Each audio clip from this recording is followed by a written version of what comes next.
Protein protein protein protein. तो hello दोस्तों।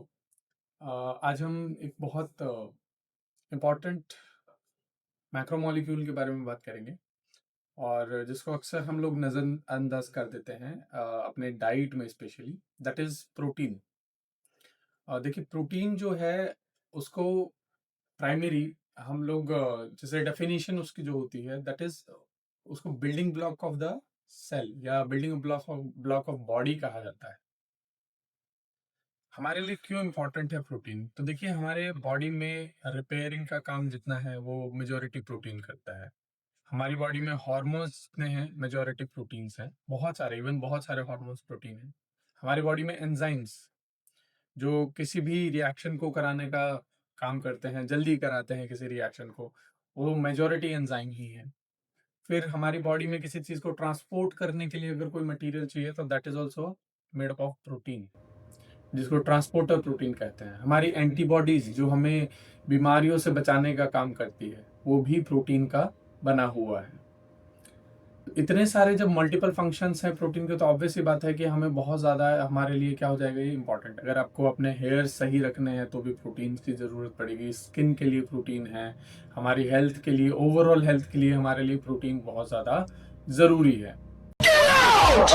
अब देखिए, हम लोग बात करते हैं इसके सोर्सेज के बारे में। तो प्रोटीन के सोर्सेज क्या हैं? देखिए, मेजर दो सोर्सेज हैं। एक सोर्स है वेजिटेरियन और दूसरा है नॉन वेजिटेरियन। अब वेजिटेरियन प्रोडक्ट्स में हम लोग जब प्रोटीन की बात करते हैं तो देखिए, इसमें प्रोज क्या है, कॉन्स क्या है, इसके बारे में हम लोग थोड़ा नेक्स्ट वीडियोस में बात करेंगे। लेकिन उससे पहले हम लोग ये जान लें कि वेजिटेरियन प्रोटीन्स में one of the most proteinaceous जो चीज़ है दैट इज सोयाबीन और दालें। सोयाबीन हो गया, दाल हो गई, इवन ब्लैक जो चना होता है वो हो गया हमारा, और काबुली चना हो गया, एंड इवन हमारे जो किडनी बीन्स जिनको हम लोग बोलते हैं, राजमा, उसमें भी बहुत अच्छा अमाउंट ऑफ प्रोटीन पाया जाता है। अब नॉन वेजिटेरियन प्रोटीन्स की बात करें तो, या एनिमल प्रोडक्ट से जो निकलते हैं वो प्रोटीन, देखिए रेड मीट जो होता है डायरेक्टली बहुत अच्छा सोर्स माना जाता है। अंडे हैं वो बहुत अच्छे सोर्स हैं। और इवन एनिमल प्रोडक्ट में ही जैसे हमारा पनीर आ गया, हमारा दही है, दूध है, ये भी अच्छे सोर्स ऑफ प्रोटीन माने जाते हैं।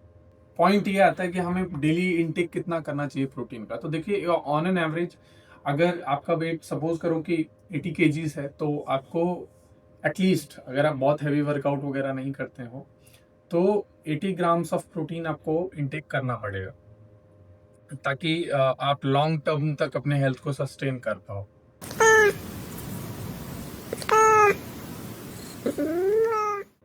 एंड इसके अलावा आप देखिए, डेफिशिएंसीज जो होती हैं प्रोटीन की, डेफिशिएंसी से बहुत सारी बीमारियां जुड़ी हुई हैं।